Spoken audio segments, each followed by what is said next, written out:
नमस्कार दोस्तों, आइए हम घटना चक्र की पूर्वावलोकन और यहाँ पे पूर्वावलोकन में हम यहाँ पे ज्योग्राफी सब्जेक्ट की यहाँ पे चर्चा कर रहे हैं। ठीक है, तो यह आज हमारी ज्योग्राफी की जो घटना चक्र की श्रृंखला है, यह आज 11वीं यहाँ पे मैराथन है। कौन सी है? 11 नंबर की यह मैराथन है। तो आइए यहाँ पे आज देखते हैं, आज की जो हमारी टॉपिक है वह जलवायु से संबंधित है। कौन सी है? जलवायु से संबंधित। तो जलवायु में हम क्या यहाँ पे देखेंगे? तो जलवायु से हम यहाँ पे आज मानसून देखेंगे। क्या है? जलवायु से आज हम यहाँ पे मानसून की टॉपिक को डिस्कस करेंगे। आइए इसमें मानसून के बारे में देखते हैं। तो इसमें दिया गया है कि मानसून शब्द की जो उत्पत्ति हुई थी वो अरबी भाषा से हुई थी। किससे है? वो अरबी भाषा मौसम से हुई थी। ठीक है, मौसम शब्द से हुई थी और इसका तात्पर्य है मौसम या ऋतु होता है। परंपरागत रूप से मानसून का संबंध मौसमी हवाओं में परिवर्तन से है, जिसके माध्यम से दक्षिण एवं दक्षिण पूर्व एशिया के देशों में वर्षा होती है। भारत में कुल वर्षा का अधिकांश 75% से अधिक वर्षा जो होती है वह दक्षिण पश्चिम मानसून से होती है। तो इस तरीके से ये जो यहाँ पे घटना चक्र के द्वारा यहाँ पे नोट्स प्रोवाइड किया गया है, तो यह चैप्टर के पहले थे। यह सारा का सारा हम यहाँ पे जब प्रीवियस ईयर का जो प्रैक्टिस करेंगे उसमें सभी के सभी यहाँ पे फैक्ट्स कॉमन है। तो आइए हम यहाँ पे अपनी समय को जो है यहाँ पे ना गंवाते हुए हम यहाँ पे प्रैक्टिस करते हैं। तो यहाँ पे देखते हैं कि प्रीवियस ईयर के जो प्रश्न हैं उन सब की यहाँ पे एक मैप में यहाँ पे देखने में से स्पष्ट हो जाएगा कि यह दिया गया है जो मैप है वो दक्षिण पश्चिम मानसून से संबंधित दिया गया है। दक्षिण पश्चिम मानसून से संबंधित दिया है। जो भारत में सबसे ज़्यादा वर्षा जो होती है वो दक्षिण पश्चिम मानसून से होती है। ठीक है, तो दक्षिण पश्चिम जो मानसून होता है वह सबसे पहले यहाँ पे भारत के यहाँ पे देखिए दक्षिण में यहाँ पे केरल के तट के पास में, तो सबसे पहले जो मानसून 1 जून को केरल में आता है। कहाँ पे? 1 जून को केरल में आता है। तिरुवनंतपुरम लिखा है, केरल की राजधानी तिरुवनंतपुरम है। तो 1 जून को यह यहाँ पे आता है, केरल में आता है। ठीक है, अब यहाँ पे हम बता रहे हैं इसमें 1 जून को यह मानसून यहाँ पे केरल में आता है और यहाँ से मानसून की 2 शाखाएं बढ़ती हैं। कौन कौन सी? यहाँ पे मानसून की 2 शाखाएं बढ़ती हैं। एक मानसून यहाँ पे अरब सागर की तरफ जाता है, एक यहाँ पे केरल में सबसे पहले यह मानसून टकराता है और दूसरा मानसून जो है यह मानसून अंडमान निकोबार में जाता है। ठीक है, अब फिर यहाँ पे यह अंडमान निकोबार में अगर भारत में सबसे पहली वर्षा का जिक्र करें अगर भूदृष्टि से, तो यह केरल में मानी जाती है। 1 जून को यहाँ पे वर्षा दक्षिण पश्चिम मानसून लगभग यहाँ पे आ जाता है। ठीक है, दक्षिण पश्चिम मानसून।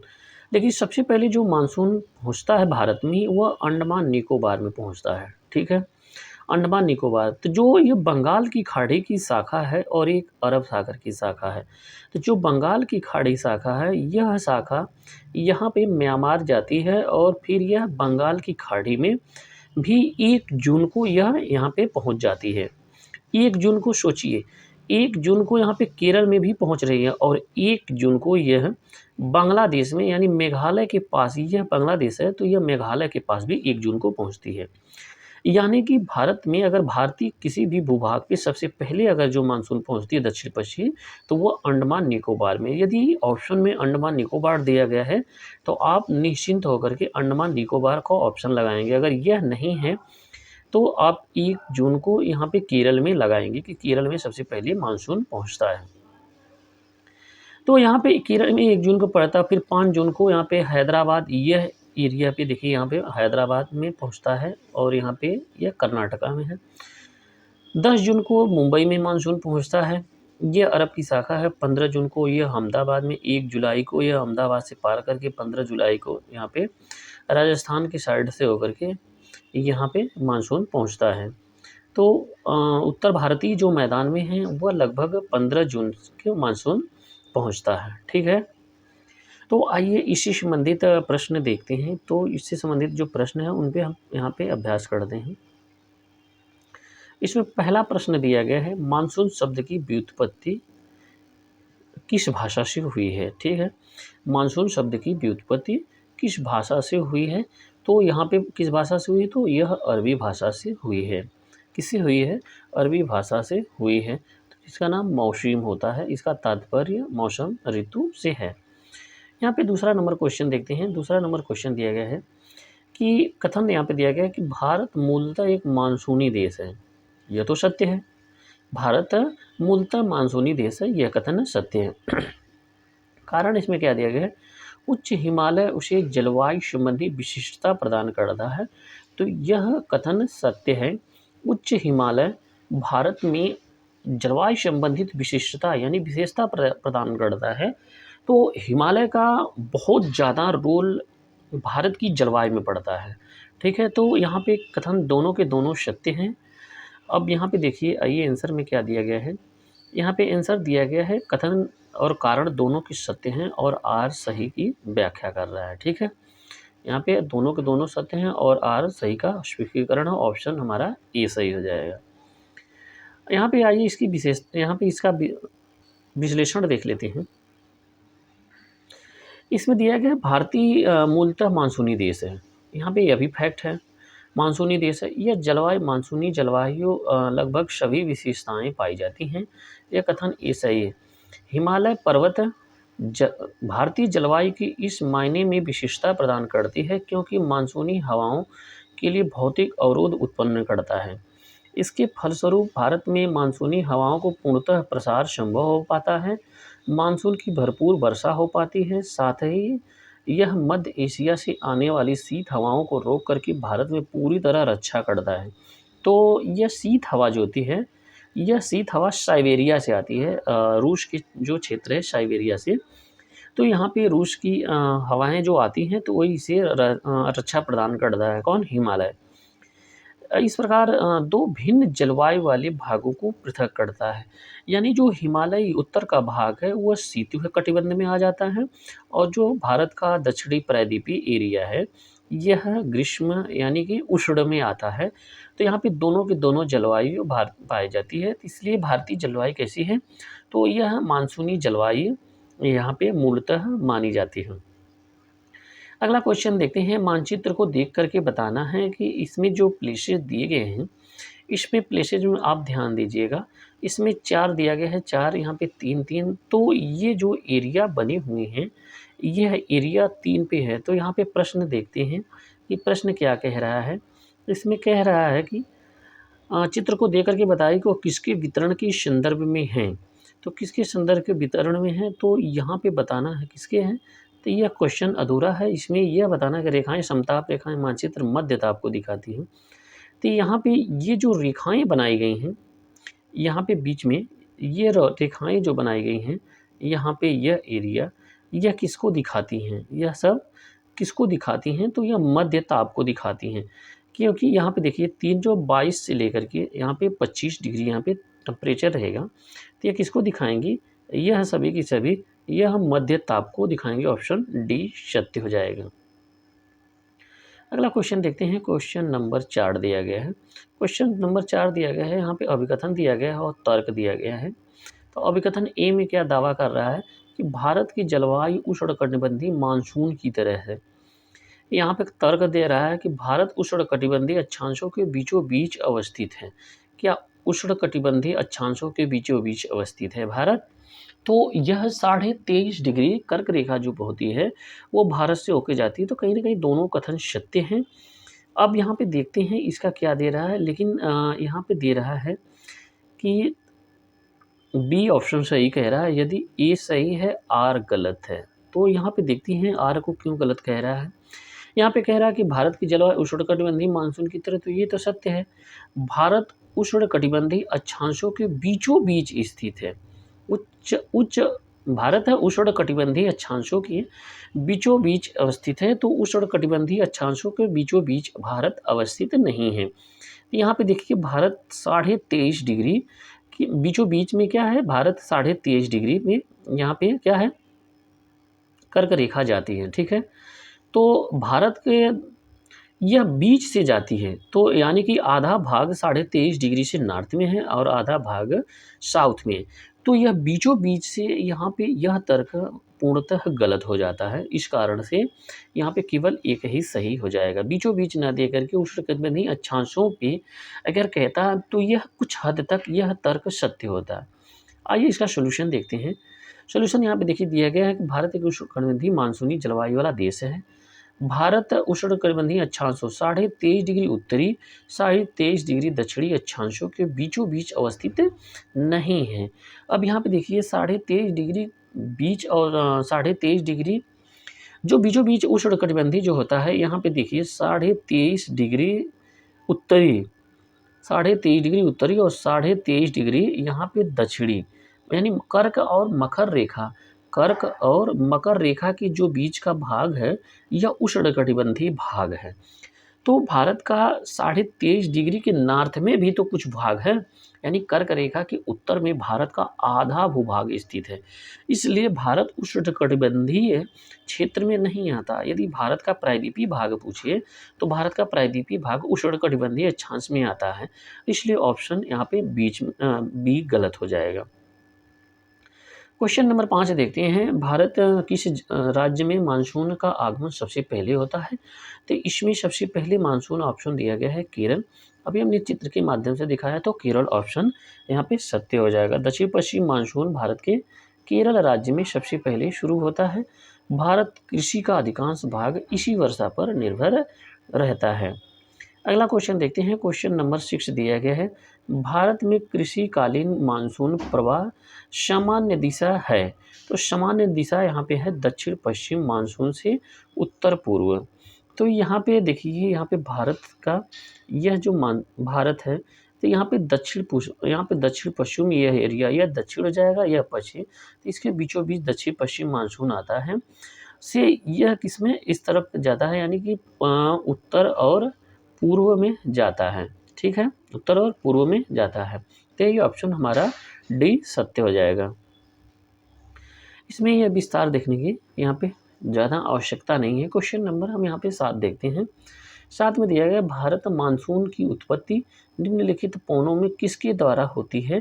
तो यह ऑप्शन हो जाएगा दक्षिण पश्चिम पवन द्वारा होती है। ठीक है, यहाँ पे अगला क्वेश्चन देखते हैं। क्वेश्चन नंबर 8 दिया गया है। क्वेश्चन नंबर 8 है, यहाँ पे दिया गया कि भारतीय उपमहाद्वीप पर ग्रीष्म ऋतु में उच्च ताप और निम्न दाब हिंद महासागर से वायु का कर्षण करते हैं, जिसके कारण प्रवाहित होती है। क्या प्रवाहित होती है?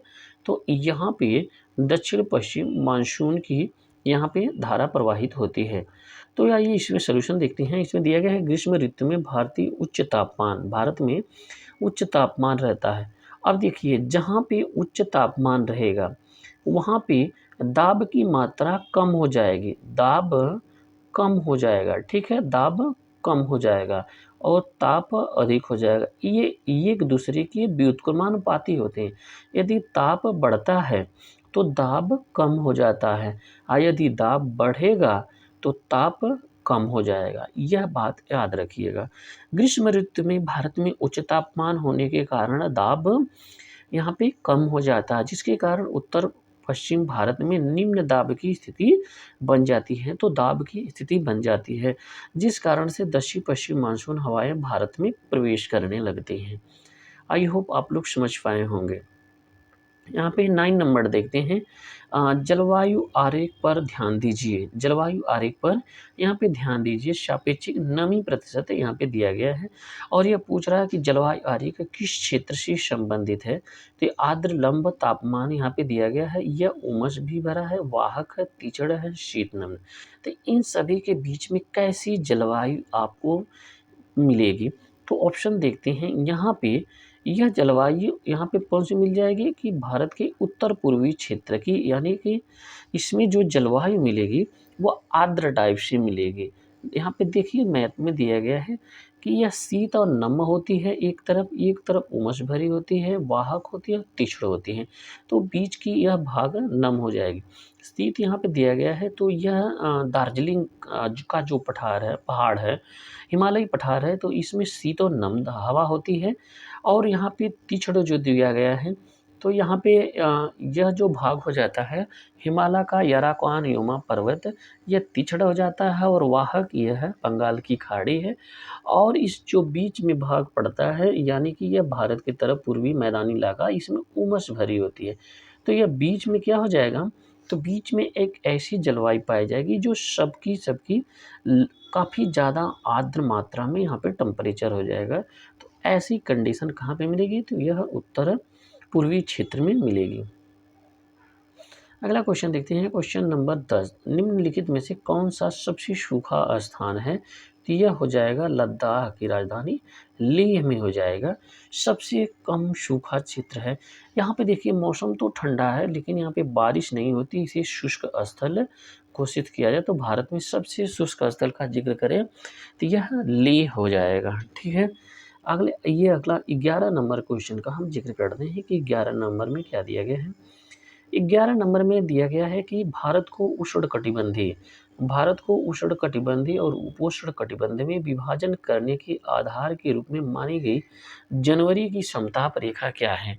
तो जनवरी की जो समताप रेखा है वह 18 डिग्री मानी गई है। कितनी है समताप रेखा, 18 डिग्री मानी गई, ये आप लोग याद रखिएगा। आइए 12 नंबर क्वेश्चन देखते हैं। तो यह चित्र के माध्यम से यह जलवायु यहाँ पे छायांकित कर रहा है। तो यहाँ पे जो भाग यह छायांकित किया गया है तो यह बताना है कि यह जुलाई माह के लिए इसका तापमान कितना होगा। तो इस भाग में जुलाई में तापमान कितना होगा, तो वर्षा काफ़ी ज़्यादा होती है इस दौरान में यह छायांकित भाग में। तो बताइए कि कितना टेम्परेचर रहेगा। तो इसमें जो टेम्परेचर है, इसमें टेम्परेचर जो रहेगा 25 से लेकर के औसतन 27 डिग्री यहाँ पे टेम्परेचर रहेगा। ऑप्शन हमारा बी सही है। ठीक है, यहाँ पे 13 नंबर क्वेश्चन देखते हैं। क्वेश्चन नंबर 13, इसमें दिया गया है कि भारत किस भाग की सर्वाधिक दैनिक तापांतर पाया जाता है। दैनिक तापांतर तो यह राजस्थान में पाया जाता है। आप सोचेंगे कि राजस्थान में दैनिक तापांतर सबसे ज़्यादा कैसे पाया जाए। दैनिक तापांतर का जिक्र कर रहा है कि दोनों तापों में अंतर, मतलब शीत और गर्म में दोनों तापों के बीच का अंतर जो होता है वह दैनिक तापांतर होता है। ठीक है, तो ये दोनों का दोनों होता कैसे, तो यहाँ पे राजस्थान में ज़्यादा क्यों हो जाता है, तो इसका समझने का प्रयास कर रहे हैं कि राजस्थान में सबसे ज़्यादा होने का कारण यह है कि रात के मौसम में, ध्यान दीजिएगा आप लोग, रात के मौसम में टेम्परेचर माइनस में चला जाता है। रात के समय में टेम्परेचर माइनस में चला जाता है, परंतु दिन के समय में टेम्परेचर जो है यहाँ पे इतना ज़्यादा अधिक हो जाता है कि यहाँ पे रहना यहाँ पे अनुकूल नहीं होता है। तो इन दोनों के बीच में कितना ज़्यादा, सबसे ज़्यादा तापांतर होता है। और रात में माइनस होने के कारण यह है कि बरुसली जो यहाँ पे कण हैं वह ऊष्मा को काफ़ी ज़्यादा मात्रा में दिन में जो अवशोषित किए रहते हैं, रात में यह इसको ऊष्मा को क्या करते हैं, त्यागते भी जल्दी से हैं। तो इस कारण जब त्याग देते हैं तो यहाँ पे मौसम साफ हो जाता है और शीत पड़ती है, इसलिए टेम्परेचर माइनस में चला जाता है। ठीक है, आइए अगला क्वेश्चन देखते हैं। अगला क्वेश्चन इसमें दिया गया है क्वेश्चन नंबर 14। क्वेश्चन नंबर 14 का जिक्र करते हैं। इसमें दिया गया तमिलनाडु में यहाँ पे दिया गया है मानसून का सामान्य महीने में कौन सा होता है।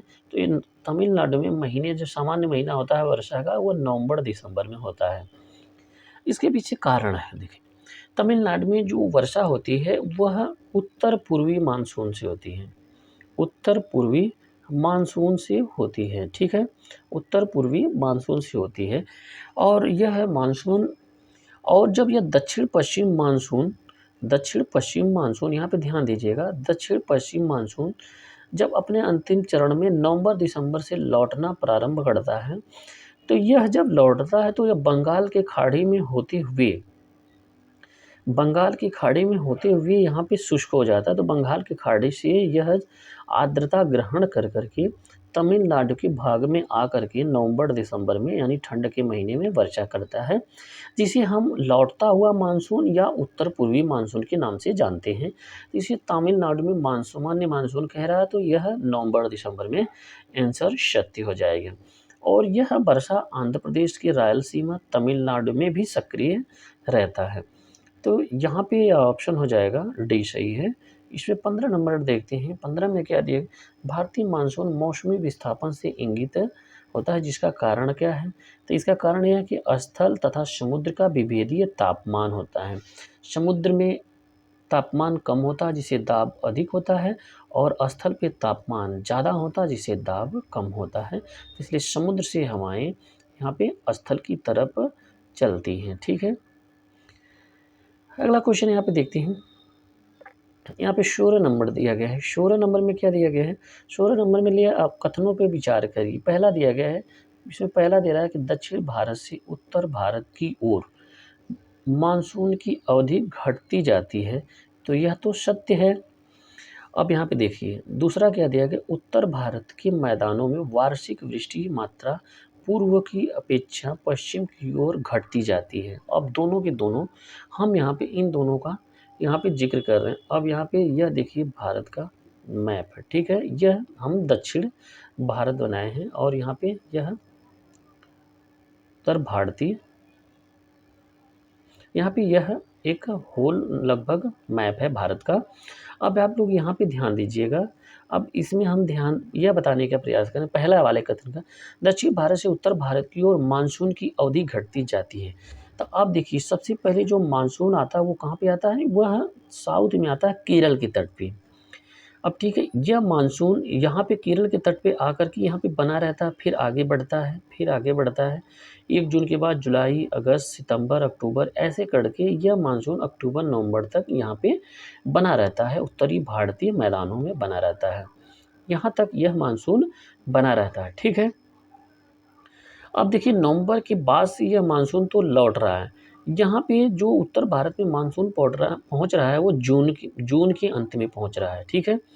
जून के अंत में पहुँच रहा है और फिर जल्द से यह वापस हो जा रहा है। नवंबर से यह वापस होता है और यहाँ पे यह मानसून केरल के तट पे तब तक बना रहता है। तो ये बताइए जिसके यहाँ पहले आए और जिसके यहाँ से बाद में जाए, तो ये बताइए उसी के यहाँ सबसे ज़्यादा यहाँ पे मानसून की अवधि होगी ना।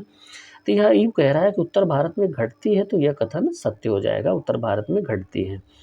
अब यहाँ पे देखिए कह रहा है दूसरा यहाँ पे पॉइंट दे रहा है, इसको हम यहाँ पे दूसरा जो दे रहा है पॉइंट, दूसरा पॉइंट जो दिया गया है इसमें कह रहा है कि उत्तर भारत के मैदानों में वृष्टि प्रदेश की मात्रा पूर्व से पश्चिम की ओर घटती है। जो बंगाल की खाड़ी से जो मानसून दक्षिण पश्चिम यहाँ पे आया है, यह मानसून पूरब के तट पे सर्वाधिक वर्षा करता है और यह वर्षा करते हुए यह स्थल पे रहता है। इस कारण यह घटते हुए आर्द्रता चली जाती है। यह राजस्थान या पश्चिमी यूपी तक जाते-जाते यह काफ़ी ज़्यादा शुष्क या वृष्टि छाया में बदल जाता है, ठीक है। तो इसलिए ऑप्शन दोनों के दोनों सत्य हैं। कथन यहाँ पे 1 और 2 दोनों हो जाएगा। तो हमें लगता है कि हम मैप के माध्यम से आप सभी को समझा पाए होंगे। आइए हम 17 नंबर क्वेश्चन देखते हैं। क्वेश्चन नंबर 17 में देखते हैं। 17 में दिया गया है कि यहाँ पे डाइपोल से संबंधित ज़िक्र कर रहा है। तो आइए यहाँ पे देखते हैं क्वेश्चन नंबर 17। 17 में ज़िक्र कर रहा है कि भारतीय मानसून का पूर्वानुमान करते समय कभी-कभी समाचारों में उल्लिखित इंडियन ओशन डाइपोल (आईओडी) के संदर्भ में निम्नलिखित कथनों पर विचार कीजिए। अब यहाँ पे पहला जो दिया गया है वो कह रहा है कि आईओडी परिघटना उष्णकटिबंधीय यहाँ पे उष्णकटिबंधीय पश्चिमी हिंद महासागर एवं उष्णकटिबंधीय पूर्वी प्रशांत महासागर के बीच सागर पृष्ठ तापमान के अंतर से विशेषित है। तो यह कथन गलत हो जाता। उष्णकटिबंधीय पश्चिमी हिंद महासागर, उष्णकटिबंधीय पूर्वी प्रशांत महासागर, पूर्वी प्रशांत महासागर। तो यहाँ पे यह पूर्वी प्रशांत महासागर नहीं होगा। तो यहाँ पे पूर्वी हिंद महासागर और पश्चिमी हिंद महासागर, इन दोनों में यह डाइपोल की स्थिति बनी रहती है। इस कारण पहला गलत है। दूसरा दिया गया है इसमें आईओडी की परिघटना मानसून पर एल नीनो के असर को प्रभावित करती है। तो यह ऑप्शन हमारा सत्य हो जाएगा, यानी ऑप्शन यहाँ पे बी सही हो जाएगा। आइए इसका सॉल्यूशन देखते हैं। इंडियन ओशन डाइपोल भारतीय नीनो, यहाँ पे दिया गया है भारतीय नीनो के नाम से जाना जाता है, ठीक है। भारतीय नीनो के नाम से जाना जाता है। यह समुद्री सतह के तापमान को अनियमित दोलन का परिणाम है, जिसमें पश्चिमी हिंद महासागर का तापमान यहाँ पे प्रकारांतरण यानी यहाँ पे प्रकारा तरेर पूर्वी हिंद महासागर की अपेक्षा गर्म और ठंडा होता है। अतः कथन यहाँ पे पहला गलत हो जाएगा। यानी पश्चिमी हिंद महासागर का तापमान जो है पूर्वी हिंद महासागर की अपेक्षा गर्म एवं ठंडा हो जाता है, अपेक्षा काफ़ी ज़्यादा गर्म एवं ठंडा हो जाता है। मतलब यहाँ पे हिंद महासागर, पश्चिमी हिंद महासागर और पूर्वी प्रशांत महासागर दोनों के टेम्परेचर कभी समान नहीं होते हैं। बस यहाँ पे ये है। और वहाँ पे अब कथन में क्या कह रहा है कि दोनों भी समान होते हैं, इस कारण पहला कथन गलत हो जाएगा। दूसरा यहाँ पे दिया गया परिघटना मानसून पर एल नीनो का असर प्रभावित करता है, तो यह कथन सत्य हो जा रहा है। आइए क्वेश्चन नंबर 18 देखते हैं। यहाँ पे अभिकथन दिया गया है और यहाँ पे कारण दिया गया है। तो इन दोनों को देखते हैं। आगरा यहाँ पे दिया गया, आगरा और दार्जिलिंग एक ही अक्षांश पर स्थित हैं। तो क्या आगरा और दार्जिलिंग एक ही अक्षांश पर स्थित हैं? तो यह कथन, किंतु जनवरी में आगरा का तापमान 16 डिग्री सेल्सियस तथा दार्जिलिंग का 4 डिग्री सेल्सियस तापमान होता है। तो यह कहीं न कहीं आगरा का तापमान तो ज़्यादा होता है, इसी कथन सत्य है। अब यहाँ पे देखते हैं कारण का, ऊंचाई के साथ तापमान घटता है, ऊंचाई के साथ तापमान घटता है, तो यह कथन सत्य है। और विरल वायु के कारण मैदानी प्रदेशों की तुलना में पर्वतीय प्रदेश अधिक ठंडी होती हैं। तो यह दोनों के दोनों कथन यहाँ पे क्या कह रहे हैं कि दोनों के दोनों कथन सत्य हैं और व्याख्या भी कह रहा है। तो यहाँ पे समझने का प्रयास करते हैं। देखिए, आगरा और दार्जिलिंग का एक ही अक्षांश है, ठीक है। और जनवरी से आगरा का तापमान 16 डिग्री हो जाता है और दार्जिलिंग का 4 डिग्री हो जाता है। तो दार्जिलिंग का 4 डिग्री का होने के कारण यह है कि दार्जिलिंग की ऊंचाई आगरा से ऊंचाई से काफ़ी ज़्यादा, यह हिमालय में स्थित है, यह ऊंचाई अधिक है, तो ऊंचाई के साथ टेम्परेचर कम होता है। तो यह पहला कथन सत्य हो जाएगा। ऊंचाई के साथ तापमान घटता है और विरल वायु के कारण, यहाँ पे विरल वायु के कारण मैदानी प्रदेशों की तुलना में पर्वतीय प्रदेश अधिक ठंडे हो जाते हैं।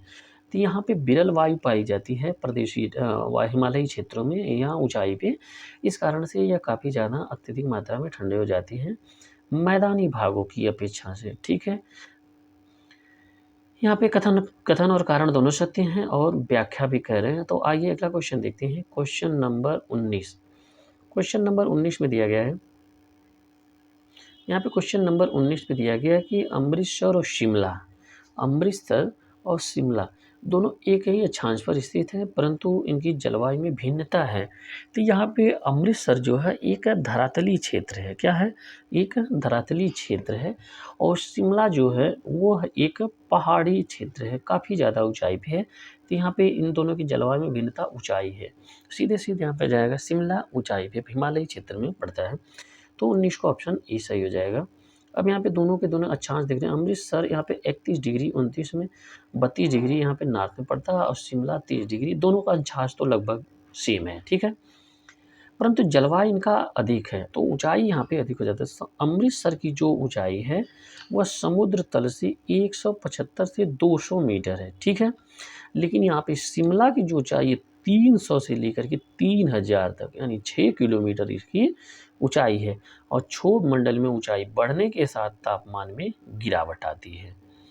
अगला आइए क्वेश्चन यहाँ पे देखते हैं। क्वेश्चन नंबर 20 लिखा है, इसमें निम्नलिखित में से कौन सी एक प्रकार की जलवायु का छत्तीसगढ़ राज्य में फैलाव पाया जाता है? तो यह हो जाएगा छत्तीसगढ़ में आर्द्र दक्षिण पूर्व, यहाँ पे जलवायु जो छत्तीसगढ़ में आर्द्र दक्षिण पूर्व जलवायु पाई जाती है।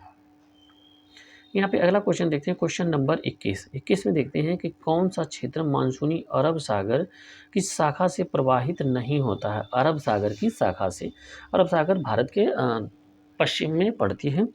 तो यहाँ पे देखिए कौन सा प्रवाहित नहीं होता है। तो इसमें क्या हो जाएगा, पश्चिमी घाट तो अरब सागर से ही प्रवाहित होता है, दक्कन का पठार यह भी प्रवाहित होता है, मध्य प्रदेश तो यह भी प्रवाहित होता है। लेकिन यहाँ पे छत्तीसगढ़ का बेसिन दक्षिण पश्चिम मानसून से नहीं, दक्षिण पश्चिम मानसून से होता है, परंतु अरब सागर की शाखा से नहीं होता है, बल्कि यह बंगाल की खाड़ी की शाखा से होता है। किससे? बंगाल की खाड़ी की शाखा से होता है। यह बंगाल की खाड़ी से शाखा से होता है। ऑप्शन हमारा डी सही हो जाएगा। इसका सलूशन देख लेते हैं। यहाँ पे इसका सलूशन यहाँ पे दिया गया है, छत्तीसगढ़ बेसिन यहाँ पे दिया गया छत्तीसगढ़ बेसिन मानसून की अरब सागर की शाखा से अधिक प्रवाहित नहीं होता, क्योंकि अरब सागर की उठने वाले मानसून पश्चिमी घाट से टकराने के बाद दो शाखाओं में विभक्त हो जाते हैं। पहली शाखा अरावली पर्वत के समानांतर चलते हैं और उत्तर भारत की ओर चली जाती हैं, और दूसरी शाखा विंध्य पर्वत से टकराने के बाद गुजरात, मध्य प्रदेश और छत्तीसगढ़ के क्षेत्र में वर्षा करती हैं। अतः स्पष्ट है कि बेसिन सागर में यहाँ पे अधिक छत्तीसगढ़ बेसिन में प्रवाहित होता है। अगला क्वेश्चन यहाँ पे देखते हैं। इसमें कह रहा है कि कहाँ पर आर्द्र जलवायु का अनुभव होता है। आर्द्र जलवायु का अनुभव होता है तो यह कोच्चिन में सबसे ज़्यादा वर्षा होती है, तो यहाँ पे हो जाएगा, और तेजपुर में। परंतु इसमें अहमदाबाद और लुधियाना में यहाँ पे वर्षा कम होती है, जिससे यहाँ पे आर्द्र जलवायु नहीं पाई जाएगी। तो ऑप्शन हमारा यहाँ पे क्या हो जाएगा, 2 और 4 सही है। ठीक है, इसका सलूशन यहाँ पे देखते हैं। यहाँ पे क्वेश्चन को बताने का यहीं पे प्रयास करते हैं। इसमें देखिए इन दोनों में वर्षा सबसे ज़्यादा होती है, वर्षा ज़्यादा होती है। क्यों? दक्षिण पश्चिम मानसून के ये अवरोधक में पड़ते हैं, परंतु अहमदाबाद और लुधियाना जो होते हैं यह अवरोधक में न पड़ करके यह समानांतर पड़ते हैं। इस कारण यहाँ पे वर्षा कम होती है, जिससे आर्द्र जलवायु प्रभावित होती है। ठीक है, यानी ऑप्शन 2, 4 सही हो जाएगा। यहाँ पे हो गया 22 नंबर। 23 नंबर देखते हैं। मानसून का निवर्तन इंगित करता है। क्या है? मानसून का निवर्तन इंगित करता है, यानी निवर्तन मतलब मौसम साफ रहता है वापस होने का। तो यहाँ पे मौसम साफ आकाश से निवर्तन होगा, और बंगाल की खाड़ी में अधिक यदि दाब हो जाए तो की परिस्थिति बन जाए तब निवर्तन होगा। स्थल पर तापमान अगर बढ़ जाए तब भी हो जाएगा। तो ऑप्शन हमारा तीनों सही है, तो ऑप्शन सी सही हो जाएगा, 1, 2, 3। यहाँ पे देखते हैं उत्तरी भाग से जब मानसून लौटता है तो लौटने को निवर्तन कहते हैं। निवर्तन कहते हैं लौटने को। तो प्रारंभ में तापमान में थोड़ी सी वृद्धि होती है, और मानसून के लौटने के साथ साथ उत्तर पश्चिम में विस्तृत में निम्न दाब क्षेत्र बंगाल की खाड़ी की ओर बढ़ने लगता है।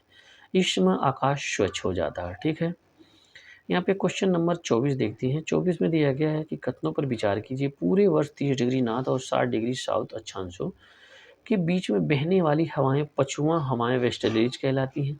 भारत के यहाँ पे उत्तर पश्चिमी क्षेत्र में शीतकालीन वर्षा लाने वाली आर्द्र वायु संगतियाँ यानी माइस्ट एयर मासेज पछुआ हवाओं के भाग हैं। तो यह दो कथन दिया गया है। आइए और भी क्वेश्चन देखते हैं। क्वेश्चन में क्या कह रहा है? 24 का यहाँ पे दिया गया है। यहाँ पे दो कथन दिए गए हैं, तो इसमें क्या हो जा रहा है? इसमें दूसरा ऑप्शन सही कह रहा है। तो इसका आइए सोल्यूशन देख लेते हैं। इसका सलूशन देखते हैं। इसमें दिया गया समानतः 30 डिग्री से 60 डिग्री अक्षांशों के मध्य दोनों गोलार्धों में पछुआ पौने चलते हैं, और उपोष्ण वायु दाब कटिबंध से उपध्रुवी निम्न वायु दाब कटिबंध की ओर चलने वाली पश्चिमी पवनों पछुआ पवन कहते हैं। पछुआ पवनों का सर्वश्रेष्ठ विकास दक्षिणी गोलार्ध में 40 डिग्री से 65 डिग्री अक्षांशों के मध्य होता है। जबकि भारत के उत्तर पश्चिमी क्षेत्र में शीतकालीन वर्षा पश्चिमी विक्षोभ के कारण होती है। पश्चिमी विक्षोभ पछुआ हवाओं के भाग होते हैं, जो उपोष्ण पछुआ जेट स्ट्रीम के सहारे यहाँ पे प्रवाहित होते हैं, वर्षा करती रहती हैं। ठीक है, यहाँ पे 25 नंबर देखते हैं। 25 नंबर में क्या दिया गया है? 25 नंबर में दिया गया है inter tropical convergence zone ITCZ एक निम्न वायुदाब पेटी होती है। क्या है? निम्न वायुदाब पेटी होती है। किससे? यह भूमध्य रेखा पर बनता है। निम्न वायुदाब, यह देखिए यदि यह भूमध्य रेखा है, ठीक है, इसके 5 डिग्री यहाँ पे 5 डिग्री नॉर्थ से और 5 डिग्री साउथ तक। ठीक है, 5 डिग्री साउथ तक, साउथ, और ये हो जाएगा नॉर्थ तक यहाँ पे, और ये है यहाँ पे 0 डिग्री। ठीक है, तो यहाँ पे यह 0 डिग्री, तो 5 डिग्री यहाँ पे साउथ से लेकर के 5 डिग्री नॉर्थ तक, यह दोनों हिस्सा यहाँ पे, यह क्या है? यह दोनों के दोनों हिस्से यह किसमें? ITCZ निम्न वायुदाब क्षेत्र में आते हैं। यहाँ से यहाँ तक पूरा का क्षेत्र जो 5 डिग्री नॉर्थ से 5 डिग्री साउथ तक, यह पूरा का पूरा निम्न वायुदाब क्षेत्र में आता है। इसके पीछे कारण होता है कि यहाँ पे अत्यधिक मात्रा में तापमान होता है। सूर्य की किरणें यहाँ पे सीधी यहाँ पे बनती हैं, तो जिससे यहाँ पे क्या हो जाता है? तापमान अधिक हो जाता है, दाब ज़्यादा हो जाता है। तो इस पेटी में, और यहाँ पे इस तरफ से जो हवाएं आती हैं तो यहाँ पे हवाएं आ करके फिर ऊपर की तरफ उठती हैं, तो यह एक तरीके से यह बीच का जो हिस्सा हो जाता है, यह निम्न वायुदाब पेटी का हिस्सा बन जाता है। दोनों हवाएं ऊपर की तरफ, जो उत्तर की तरफ से और दक्षिण की तरफ से आती हैं, यह हवाएं ऊपर की तरफ जा कर के यह बीच में फिर वर्षा करती हैं। ठीक है, तो इस कारण से बीच का भाग जो है ITCZ एक निम्न वायुदाब पेटी बन जाता है, तो यह भूमध्य रेखा पर बन जाएगा। ठीक है, यहाँ पे सॉल्यूशन देख लेते हैं। ITCZ जो यहाँ पे कह रहा अंत उष्णकटिबंधीय अभिसरण क्षेत्र विषुवतीय भूमध्य रेखीय अक्षांशों में विस्तृत गर्त एवं निम्न वायुदाब क्षेत्र होता है। यहीं पर उत्तर पूर्वी और दक्षिण पूर्वी व्यापारिक पौने आपस में मिलती हैं। यह अभिसरण क्षेत्र विषुवत वृत्त और भूमध्य रेखा के लगभग समानांतर होता है, लेकिन सूर्य की आभासी गति के साथ साथ उत्तर और दक्षिण की ओर खिसकाव भी होता रहता है। आइए अगला क्वेश्चन देखते हैं। इसमें दिया गया अगले क्वेश्चन में यहाँ पे दिया गया है राजस्थान में मई जून के महीने में, राजस्थान के मई जून के महीने में, राजस्थान के मई जून के महीने में यहाँ पे कह रहा है कि मई जून के महीने में उत्पन्न होने वाली यहाँ पे धूल भरी आंधियों के लिए उत्तरदायी है। तो धूल भरी आंधियों के लिए उत्तरदायी है, तो कौन सा उत्तरदायी है? इसमें देखिए 3 कथन दिया गया है। यहाँ पे पहला देखा कुछ स्थानों पर संवहनीय धाराओं उत्पत्ति होती है, तो यह तो कथन सत्य हो जाएगा। दूसरा इसमें दिया है अरावली पहाड़ियाँ दक्षिण पश्चिम हवाओं की समांतर हैं। अरावली पहाड़ियाँ दक्षिण पश्चिम हवाओं की समानांतर हैं, तो यहाँ पे देखिए मई जून के महीनों में उत्पन्न होने वाली धूल भरी आंधियों के लिए उत्तरदायी है। तो ये समानांतर तो सही है, समानांतर तो कथन सत्य है, परंतु यहाँ पे राजस्थान के मई जून में धूल भरी आंधियों के लिए उत्तरदायी नहीं है। इस कारण से यहाँ पे अति तीव्र गामी पूर्वी हवाओं की उत्पत्ति होती है, तो यह भी कथन यहाँ पे गलत हो जा रहा है। तो ऑप्शन यहाँ पे हमारा केवल एक सही है, यहाँ पे ऑप्शन डी सही हो जाएगा। इसका सोल्यूशन देखते हैं। सोल्यूशन काफ़ी इंपॉर्टेंट हो जाता है। इसका सोल्यूशन दिया गया है, इसका सोल्यूशन दिया गया है। इसमें सोल्यूशन देखते हैं। मई जून माह में पश्चिमी तरफ से गर्म हवाएं चलती रहती हैं, पश्चिम की तरफ से गर्म हवाएं चलती रहती हैं, जिन्हें लू कहते हैं। ठीक है, इस लू के कारण यहाँ पे निम्न वायुदाब क्षेत्र बन जाता है। कैसा? निम्न वायुदाब क्षेत्र बन जाता है। इस निम्न वायुदाब की पूर्ति हेतु उच्च वायुदाब वाले क्षेत्रों से तेजी से हवा उठ करके आती है, अपने साथ धूल भरी आंधियां लाती हैं। अतः कुछ स्थानों पर संवहनी धाराओं की उत्पत्ति तथा राजस्थान में मई जून के माह में उत्पन्न होने वाली धूल भरी आंधियों के लिए उत्तरदायी होता है। अरावली पर्वत श्रेणियों के लिए दक्षिण पश्चिम मानसून हवाएं चलने की दिशा के अनुरूप के कारण मार्ग बाधित नहीं होता है। यह दोनों की अरावली पर्वत श्रेणी यह यहाँ से उत्तर से लेकर दक्षिण से लेकर के यहाँ पे उत्तर की तरफ है, और इसी के समानांतर में दक्षिण पश्चिम हवाएं चलती हैं, तो यह बाधित नहीं करते हैं। इसलिए ऑप्शन वहाँ पे हमारा केवल एक सही हो जाएगा। क्वेश्चन नंबर यहाँ पे 27 देखते हैं। क्वेश्चन नंबर 27 देखते हैं। इसमें दिया गया राजस्थान में बहुत कम वर्षा होती है, क्योंकि मानसून इस क्षेत्र में पहुंचने में असफल रहता है। मानसून तो पहुंचता है, परंतु यहाँ पे कोई अवरोधक ना होने के कारण यहाँ पे वर्षा नहीं होती है, इसलिए यह ऑप्शन गलत हो जाता है। मानसून तो पहुंचता है, इसमें कह रहा है मानसून असफल हो जाता है, तो यह कथन गलत हो जाता है। यहाँ बहुत अधिक गर्मी होती है, तो यह भी ज़्यादा तर्कपूर्ण सत्य नहीं है। यहाँ पे जल उपलब्ध नहीं है, इस प्रकार की हवाएं शुष्क रहती हैं, तो यह भी कथन गलत है। हवाएं किसी भी प्रकार की बाधाओं को पार नहीं करती हैं, जिसके कारण ठंडा होने के लिए आवश्यक ऊंचाई नहीं प्राप्त करती हैं, तो इसमें से कोई का भी कथन सत्य नहीं। आइए इसका सलूशन देखते हैं। राजस्थान में बहुत कम वर्षा होती है, क्योंकि हवाएं किसी भी प्रकार की बाधाओं को पार नहीं करती हैं, बाधाओं को पार नहीं करती, जिसका कारण यहाँ पे ठंड होने के लिए आवश्यक ऊंचाई नहीं प्राप्त होती है। देखिए यहाँ पे दक्षिण पश्चिम जब मानसून आता है, तो अरावली जो है अब वह अवशिष्ट पर्वत बन चुकी है। ठीक है, उसकी ऊंचाई कम हो गई और यह समानांतर है, जिसके कारण यह अवरोधक का काम नहीं कर पाती है। अरावली पर्वत श्रेणियाँ दक्षिण पश्चिम मानसून हवाओं के चलने की दिशा के अनुरूप होने के कारण मार्ग में बाधक नहीं बन पाती है, मानसून पहुँच सीधी निकल जाती है। ठीक है, उसमें कोई भी यहाँ पे अवरोधक का कारण नहीं हो पाता। 28 का देखते हैं। यहाँ पे 28 का 28 का निम्न ऋतुओं को भारतीय कैलेंडर के अनुसार कालक्रम में व्यवस्थित कीजिए। यहाँ पे भारतीय कैलेंडर के अनुसार करना है, ठीक है। तो इसमें सबसे पहले क्या आ जाएगा, बसंत ऋतु आती है। सबसे पहले यहाँ पे बसंत ऋतु आती है, नंबर 1 हो जाएगा। फिर उसके बाद गर्मी आती है, 2 हो जाएगा। फिर गर्मी के बाद क्या आती है, वर्षा ऋतु आती है। क्या आती है, तीसरा सही है, वर्षा ऋतु आती है। यहाँ पे 3 आ जाती है, वर्षा ऋतु आ जाती है, ठीक है।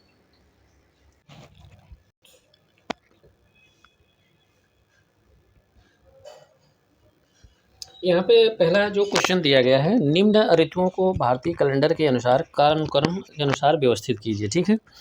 इसमें कालानुक्रम के अनुसार यहाँ पे व्यवस्थित करना है भारतीय ऋतुओं के अनुसार। तो इसमें देखिए सबसे पहले क्या आ जाएगा, बसंत आ जाएगा, फिर ग्रीष्म आ जाएगा, फिर वर्षा आ जाएगी, फिर शरद आ जाएगा। तो ऑप्शन इसमें बी सही हो जाएगा, ठीक है। 28 का यहाँ पे देखते हैं, 28 का बी सही हो जाएगा। अगला क्वेश्चन देखते हैं। अगला क्वेश्चन यहाँ पे है, इसमें आइए मौसम के बारे में देखते हैं। जो बसंत ऋतु होती है, यहाँ पे 6 ऋतुओं में एनसीईआरटी के अनुसार इसमें डिवाइड किया गया है। तो 6 ऋतुओं के जो बसंत ऋतु होती है वह चैत्र और बैसाख में होती है, और ग्रीष्म ऋतु जो होती है वो ज्येष्ठ और आषाढ़ में होती है। वर्षा जो होती है, वर्षा वह श्रावण और भाद्र में होती है। शरद जो है वह आश्विन और कार्तिक में होती है। हेमंत जो होती है वह मार्गशीर्ष और पौष में होती है। शिशिर जो होती है वह माघ और फाल्गुन में होती है, ठीक है। यहाँ पे अगला क्वेश्चन देखते हैं। कोपेन ने भारत के विशाल मैदान की जलवायु के लिए निम्नलिखित में से कौन से शब्दों का प्रयोग किया था। तो कोपेन ने जो विशाल मैदानी क्षेत्र है उसके लिए CWG का यहाँ पे प्रयोग किया था। किसका, CWG का यहाँ पे प्रयोग किया था। मतलब यह है कि कोपेन ने भारत के विशाल मैदानी क्षेत्र को CWG का प्रयोग किया था। इसका तात्पर्य है कि शुष्क ऋतु वाला मानसूनी प्रकार, ठीक है। यहाँ पे हो जाएगा शुष्क ऋतु वाला मानसूनी प्रकार हो जाएगा। यहाँ पे अगला क्वेश्चन नंबर 30 देखते हैं। क्वेश्चन नंबर 30 में क्या दिया गया कि कोपेन ने जलवायु वर्गीकरण के अनुसार निम्न में से कौन सी उत्तरी बंगाल और सहित उत्तरी पूर्वी भारत के लिए उपयुक्त वर्णन है। तो यहाँ पे उत्तरी पूर्वी भारत के लिए यहाँ पे अभी ऑप्शन दिया था CWG प्रकार की। यहाँ पे शुष्क, सर्दी सहित आर्द्र उपोष्ण जलवायु, ऑप्शन डी सही हो जाएगा। कोपेन की जलवायु वर्गीकरण के अनुसार उत्तर बिहार की जलवायु किससे प्रदर्शित की जाती है। तो यहाँ पे CWG के अनुसार यहाँ पे हो जाएगा, कोपेन के CWG के अनुसार हो जाएगा, ठीक है। 32 नंबर क्वेश्चन देखते हैं, ऑप्शन देखते हैं। क्वेश्चन 32 नहीं है यहाँ पे जलवायु से संबंधित, यहाँ पे यह प्रश्न यहाँ पे अब समाप्त हुआ। तो यहाँ पे दूसरी जो टॉपिक है वह टॉपिक है वर्षा है। यहाँ पे दूसरी जो टॉपिक है वह वर्षा है, ठीक है। तो आइए वर्षा के बारे में देखते हैं। यहाँ पे वर्षा जो है भारत में सामान्य रूप से वर्षा जो होती है, अभी हमने जिक्र किया जून से लेकर के सितंबर माह तक वर्षा इसमें होती है। और सबसे वर्षा जो होती है ज़्यादा वो दक्षिण पश्चिम मानसून से होती है। और इस समय उत्तर पश्चिम भारत में ग्रीष्म ऋतु में बना निम्न वायुदाब क्षेत्र अधिक तीव्र में व्यवस्थित हो जाता है। तो आइए इससे संबंधित प्रश्न देखते हैं और उनकी व्याख्या करते हैं। तो यहाँ पे देखते हैं, यह मैप है। मैप के माध्यम से आप लोग देखते जाइएगा कि इसमें सबसे ज़्यादा वर्षा कहाँ पे होती है। तो यह जो ज़्यादा डार्क दिया गया है यह भाग यानी कि पश्चिमी घाट के पश्चिम में, तो इसमें सबसे ज़्यादा यानी कि यहाँ पे 400 ओवर सेंटीमीटर वर्षा होती है। और यह मेघालय क्षेत्र यहाँ पे है, मेघालय क्षेत्र है। सबसे ज़्यादा यहाँ पे वर्षा होती है 400 सेंटीमीटर की, ठीक है। तो सबसे ज़्यादा अगर वर्षा करें तो सबसे ज़्यादा वर्षा जो होती है वह मेघालय में होती है, यहाँ पे मानसीन राम में, ठीक है। आइए इस पे क्वेश्चन देखते हैं। इस पे क्वेश्चन है हमारा यहाँ पे, इसमें पहला क्वेश्चन दिया गया है उत्तर भारत की सर्वाधिक वर्षा, यहाँ पे देखिए दिया गया है कि भारत की सर्वाधिक वर्षा मुख्यतः प्राप्त होती है तो किससे, तो यह अभी हम लोग पढ़ रहे थे दक्षिण पश्चिम मानसून से होती है। तो 2021 के आंकड़ों के अनुसार यहाँ पे कुल वर्षा का अधिकांश भाग प्राप्त होता है किससे, दक्षिण पश्चिम मानसून के अनुसार। और भारत में वास्तविक औसत वर्षण कितना है, 1236.4 mm होती है। यहाँ पे औसत जो वर्षा भारत में होती है वो 1236.4 mm होती है।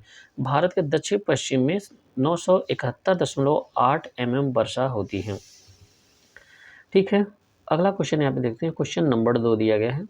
क्वेश्चन नंबर 2 कह रहा है कि उत्तर पूर्वी, यहाँ पे देखिए दिया गया उत्तर पूर्वी मानसून से सबसे अधिक वर्षा प्राप्त करने वाला राज्य है उत्तर पूर्वी मानसून, जिसे लौटता हुआ मानसून कहते हैं, तो वह तमिलनाडु में। लेकिन इससे मानसून से आंध्रा में भी वर्षा होती है, ठीक है। यहाँ पे सितंबर में मानसून प्रत्यावर्तन होने लगता है, मतलब वापस होने लगता है। सूर्य के दक्षिणायन होने के कारण ITCZ inter tropical convergence zone होता है, दक्षिण की ओर खिंचने लगता है, जिससे यहाँ पे देखिए ITCZ जो है दक्षिण की तरफ खिसकने के कारण उत्तर पूर्व भारत से चलने वाली मानसूनी हवाएं ये बंगाल की खाड़ी में आर्द्रता ग्रहण करती हैं और तमिलनाडु विशेषतः चेन्नई में यह वर्षा करती हैं। तमिलनाडु में 50 से 60% वर्षा इसी से प्राप्त होता है, लौटते हुए मानसून से या दक्षिण पूर्वी मानसून से, ठीक है। अगला क्वेश्चन देखते हैं, निम्नलिखित राज्यों में से किसमें अधिक वर्षा यहाँ पे वार्षिक वर्षा होती है? तो सबसे ज़्यादा वार्षिक वर्षा इस चारों ऑप्शनों में से सिक्किम में होती है, ठीक है।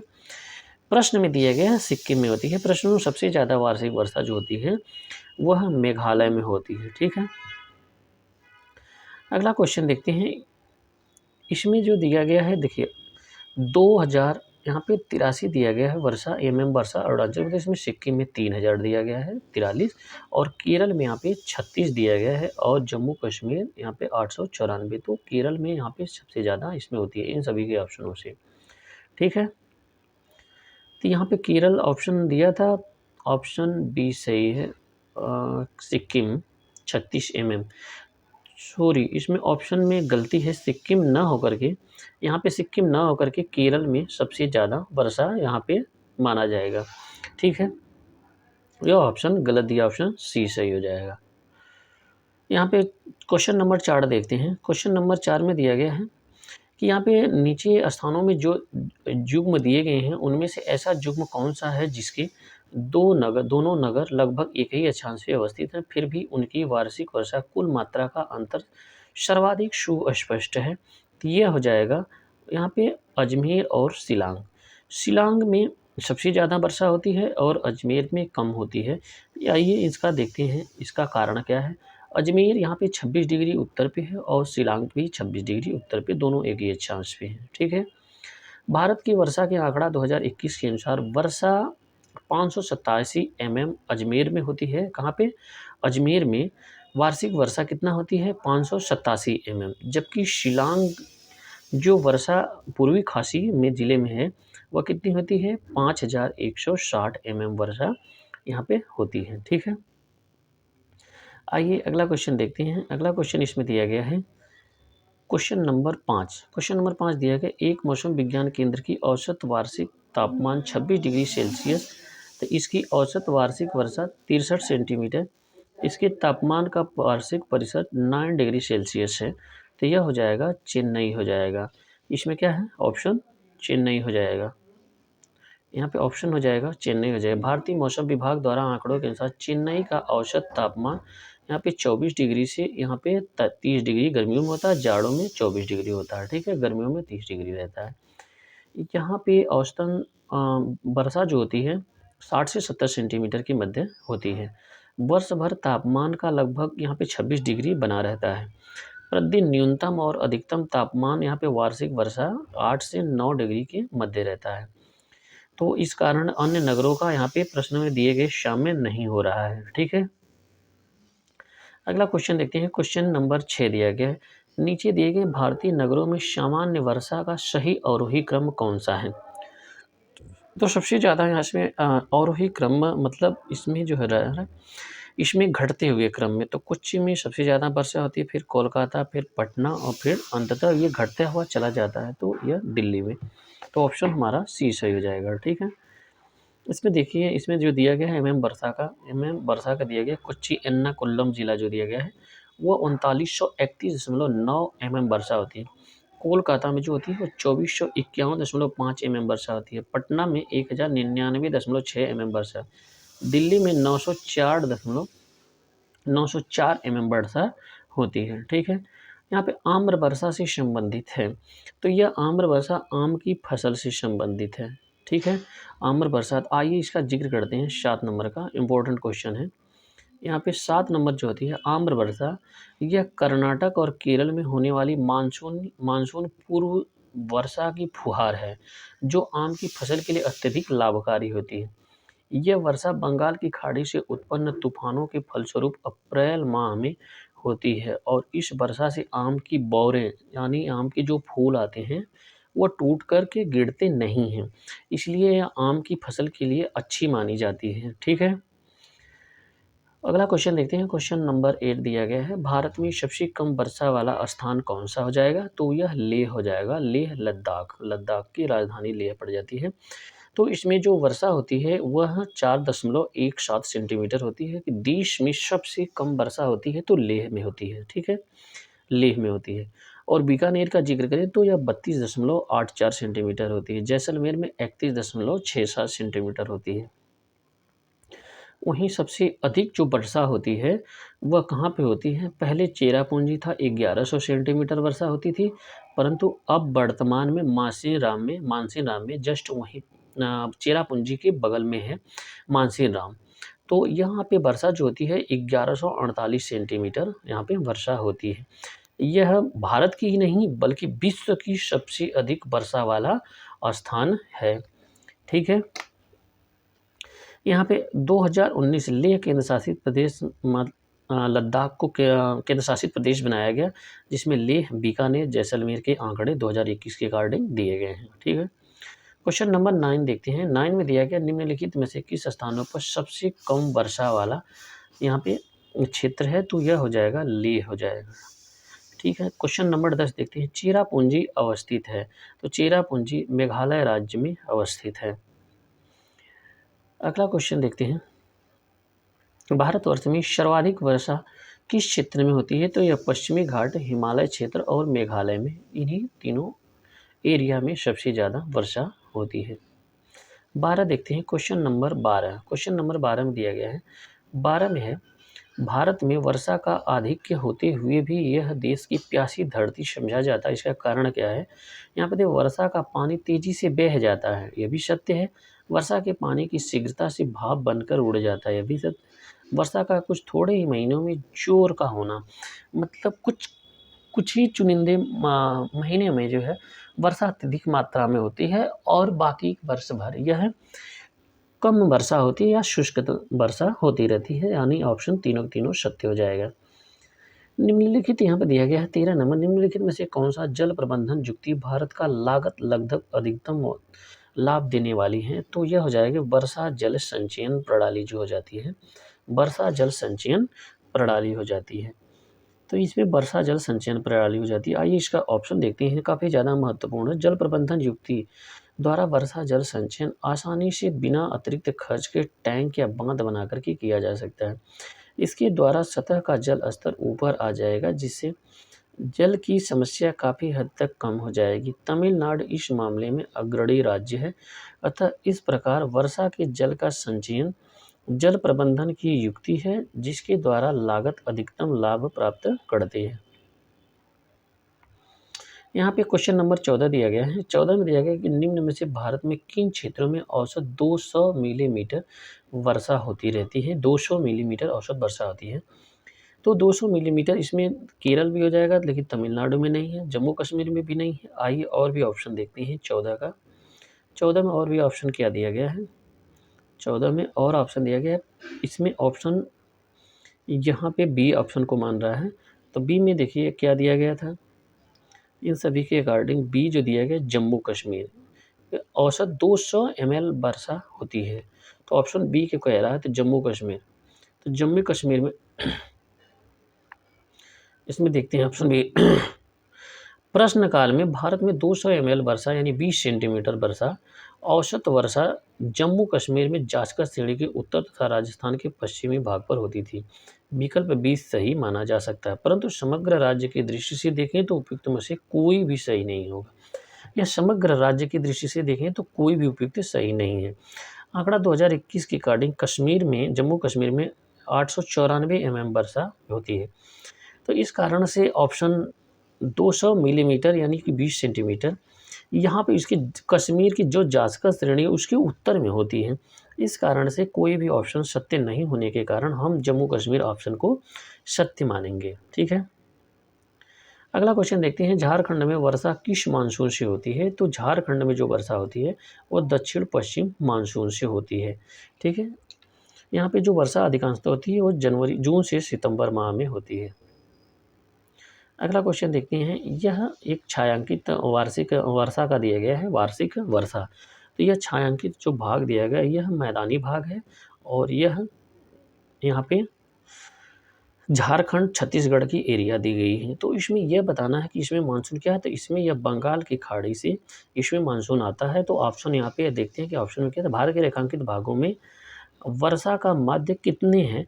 तो यहाँ पे हो जाएगा, इस भागों में 100 से लेकर के 150 सेंटीमीटर तक वर्षा होती रहती है। ठीक है, अगला क्वेश्चन देखते हैं। अगला क्वेश्चन में दिया गया है, जब पुष्कर की पहाड़ियों में भारी वर्षा होती है तो बाढ़ कहाँ आती है? तो बालतोरा में आती है बाढ़। कहाँ पे आती है?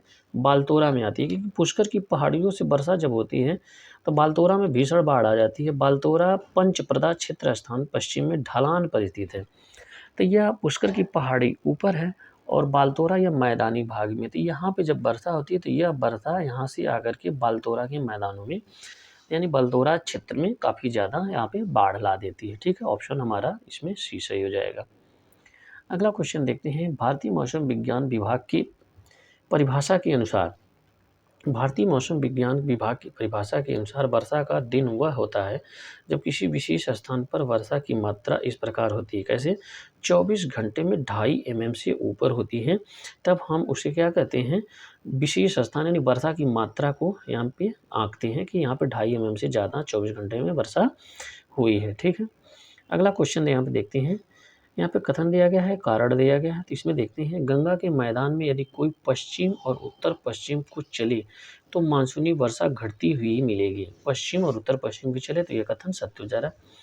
गंगा के मैदानों में कोई ज्यों-ज्यों ऊपर की ओर बढ़ता जाएगा, आर्द्रताधारी मानसूनी पवन ऊंची होती मिलेगी। तो यहाँ पे आर्द्रताधारी मानसूनी पवन ऊंची होती मिलेगी। तो यह पहला कथन तो सही है और ऊपर बढ़ता जाएगा, आर्द्रताधारी मानसूनी पवन की ऊंची होती मिलेगी। तो क्या आर्द्रता ऊपर ज़्यादा मिलने लगेगी? तो यह कथन कहीं न कहीं यह भी सत्य है। अब कथनानुसार आइए देखते हैं, इसमें क्या कह रहा है, यहाँ पे आर्द्रताधारी मानसून पवन ऊंची होती मिलेगी, ऊंची जाती मिलेगी, यह नहीं है ऊंची होती मिलेगी, यह गलत है, ऊंची होती मिलेगी। यानी गंगा के मैदान में कोई ज्यों-ज्यों ऊपर बढ़ता जाएगा, यानी गंगा के मैदानों में यानी पूर्व से लेकर के पश्चिम की तरफ होता चला जाएगा। ठीक है, तो यहाँ पे क्या है कि आर्द्रता बढ़ जाएगी, आर्द्रता मानसूनी बढ़ जाएगी। तो यहाँ पे कथन का कारण व्याख्या कर रहा है, ऑप्शन ए सही हो जाएगा। अगला क्वेश्चन देखते हैं। अगला क्वेश्चन इसमें दिया गया एक मैप, यहाँ पे मानचित्र दिया गया है। मानचित्र में यह जो भाग दर्शाया गया है, यहाँ पे इसमें बताना है इससे संबंधित यहाँ पे क्या है। तो यह क्या है, एक अखिल भारतीय जल विभाजक है। यह क्या है, अखिल भारतीय जल विभाजक है। यह क्यों जल विभाजक? अब यहाँ पे ध्यान दीजिए, इसमें यहाँ पे अरब सागर की तरफ से इसमें बारिश होती है। ठीक है, यहाँ पे अरब सागर की एक शाखा ताप्ती नर्मदा का जो यहाँ पे एक बेसिन है, इसमें से प्रवेश कर करके यहाँ पे मध्य भारत तक वर्षा करती है। और यही जो दक्षिण पश्चिम मानसून अरब सागर की शाखा है, यह यहाँ से गुजरात से होकर के यह अरावली पर्वत के समानांतर होती हुई एक जाती है। तो कहीं न कहीं यह एक विभाजक का काम यह रेखा कर रही है। और बंगाल की खाड़ी से जो पश्चिम मानसून आता है वह मैदानी भागों में होते हुए यहाँ पे पश्चिमी उत्तर प्रदेश और राजस्थान के यहाँ तक जाते-जाते शुष्क हो जाता है। तो कहीं न कहीं यह रेखा जो है एक बॉर्डर का काम कर रही है, यानी जल विभाजक का काम कर रही है। ठीक है, तो यहाँ पे अखिल भारतीय जल विभाजक ऑप्शन बी सत्य हो जाएगा। अगला क्वेश्चन देखते हैं, जलवायु पारिस्थितिकी और कारण यहाँ पे दिया गया है। इसमें चार ऑप्शन दिए गए हैं, इसमें बताना है। इसमें दिया गया है कि कोलकाता की अपेक्षा चेन्नई अधिक गर्म है। तो इसका कारण क्या हो जाएगा? तो यह कारण ये हो जाएगा कि कोलकाता और चेन्नई की अक्षांशीय दूरी हो जाएगी, यानी कि A4 हो जाएगा। ठीक है, हिमालय में हिमपात होता है, किसके कारण? हिमालय में हिमपात होता है। तो यहाँ पे किसके कारण यहाँ पे हिमपात होता है? तो यहाँ पे तुंगता के कारण होता है। किसके कारण होता है? हिमालयन हिमपात तुंगता के कारण होता है। ऑप्शन 2 सत्य हो जाए। पश्चिम बंगाल में पंजाब की ओर आते-आते वर्षा कम हो जाती है। कहाँ से वर्षा कम हो जाती है? तो यह समुद्र से दूरी काफ़ी ज़्यादा होने के कारण यह यहाँ पे आर्द्रता कम हो जाती है, जिससे वर्षा भी कम हो जाती है। सी का 4 हो जाए। सतलज गंगा के मैदान में शीतकाल में कुछ वर्षा होती है, किससे कहती है? तो यह पश्चिमी दाब से होती है, ठीक है। उत्तर पूर्वी मानसून से तमिलनाडु में वर्षा ज़्यादा होती है। 5 ऑप्शन दिया गया था, यहाँ पे 4 दिया गया था, ठीक है। तो आइए यहाँ पे ए का जो है वह ए का 5 हो जाएगा, यहाँ पे 5 से मिलाना है, बी का 2 हो जाएगा, सी का यहाँ पे दिया गया है 4 हो जाएगा और डी का यहाँ पे 3 हो जाएगा। तो आइए यहाँ पे ऑप्शन देखते हैं, ऐसा कौन सा ऑप्शन है? तो ए का 5 हो जाएगा, यहाँ पे बी का 2, ऑप्शन हमारा सी सही हो जाएगा, ठीक है। यहाँ पे ऑप्शन क्या हो जाएगा? सी सही हो जाएगा। यहाँ पे वही सब डिटेल उसका दिया गया है। यहाँ पे क्वेश्चन नंबर 22 देखते हैं। क्वेश्चन नंबर 22 दिया गया है। यहाँ पे भारत के अर्ध शुष्क क्षेत्रों में जब ढाल का विकास प्रमाणक चिन्ह है, तब यहाँ पे क्या होता है? तो इसमें ढाल का तो इसमें जब अर्ध शुष्क क्षेत्रों में ढाल विकास प्रमाणक चिन्ह होता है, तो मौसमी नदियों से जल तटबंधीकरण जलाशयों को तंत्र की स्थापना करते हैं। ऑप्शन इसमें डी सही हो जाएगा। इसका सलूशन देख लेते हैं। भारत के अर्ध शुष्क क्षेत्रों में जब ढाल वाले स्थानों में मौसमी नदियों वर्षा जल के एकत्रण हेतु जलाशयों एवं टैंकों का निर्माण किया गया, उन जलाशयों के लगभग 1,20,000 छोटे टैंक बनाए गए हैं, जिनसे 4.12 मिलियन हेक्टेयर क्षेत्र सिंचित संभव है। अतः मैदानों के अर्ध शुष्क क्षेत्रों में जाल ढल का यहाँ पे जल ढाल का प्रमाणक चिन्ह मौसमी नदियों से जल तटबंधीकरण जलाशयों की तंत्र की स्थापना करेगा, ठीक है। यहाँ पे 22 हो गया। 23 का यहाँ पे दिया गया है। 23 का जैसे भारत के मरुस्थलीय विकास की योजना अब क्रियान्वित है कितने जिलों में? तो यहाँ पे आइए ऑप्शन देखते हैं। 11, 14 दिया गया है और 2 क्या ऑप्शन दिया गया है? इसमें और ऑप्शन दिया गया है 17 और 21 जिले दिए गए हैं, तो ऑप्शन यहाँ पे हमारा 21 जिला है, ठीक है। मरुस्थलीय विकास कार्यक्रम DDP यानी डिजर्ट डेवलपमेंट प्रोग्राम जो होता है राजस्थान, गुजरात, हरियाणा, जम्मू कश्मीर, हिमाचल प्रदेश में किया जा रहा है। तो यहाँ पे राजस्थान के कितने जिलों में? तो 21 जिलों में किया जा रहा है। अगला क्वेश्चन देखते हैं। यहाँ पे कथन दिया गया है और निष्कर्ष दिया गया है। तो यहाँ पे भारत का अंतर्देशीय जल मार्गों को पर्याप्त विकास नहीं हुआ है, तो यह कथन सत्य है, क्योंकि भारत के अधिकतर भागों में वर्षा साल के 4 महीनों में मात्र होती है, तो यह कथन और कारण दोनों सत्य है। व्याख्या भी करा, ऑप्शन ए सही हो जाएगा। अगला क्वेश्चन है चेरापूंजी कहाँ पे अवस्थित है? चेरापूंजी की अवस्थिति यह खासी की पहाड़ी पे, यह ध्यान दीजिए, चेरापूंजी मेघालय के खासी की पहाड़ी पर स्थित है। 25 का हो गया। 26 का क्वेश्चन नंबर देखते हैं। 26 में दिया गया है, यहाँ पर दक्षिण पश्चिम मानसून काल में निम्नलिखित में से स्थानों में से सबसे कम वर्षा कहाँ पे होती है? तो सबसे कम वर्षा इन सभी राज्यों में तो चेन्नई में होती है। चेन्नई में सबसे कम वर्षा होती है। अगला क्वेश्चन यहाँ पे देखते हैं। यहाँ पे अब यह ग्रीष्मकालीन यहाँ पे समाप्त हुई वर्षा। अब यहाँ पे जो अगली है, यहाँ पे शीतकालीन वर्षा दिया गया। क्या है? शीतकालीन वर्षा दिया गया। तो आप लोग यहाँ पे प्लेलिस्ट इसकी प्राप्त करने के लिए जो हमारी और भी 10 वीडियो, ये हमारी आज की 11वीं क्लास है। जो और भी 10 क्लासें हैं वो हम अपने यूट्यूब पे एक प्लेलिस्ट बनाए हैं। तो इस प्लेलिस्ट में आप जा कर के जो यहाँ पे दिया गया है घटना चक्र ज्योग्राफी, तो आप लोग इस प्लेलिस्ट को सर्च करके इस प्लेलिस्ट में सभी की सभी यहाँ पे मैराथन घटना चक्र की मैराथन क्लास है, तो आप लोग इस प्लेलिस्ट के माध्यम से सभी की सभी क्लासेस को देख पाएंगे। आप लोग क्लास को शेयर करिए, लाइक करिए और कमेंट बॉक्स में कमेंट करिए कि हम इसमें क्या महत्वपूर्ण और भी टॉपिक एनालिसिस करें। तो आज के लिए इतना ही। धन्यवाद।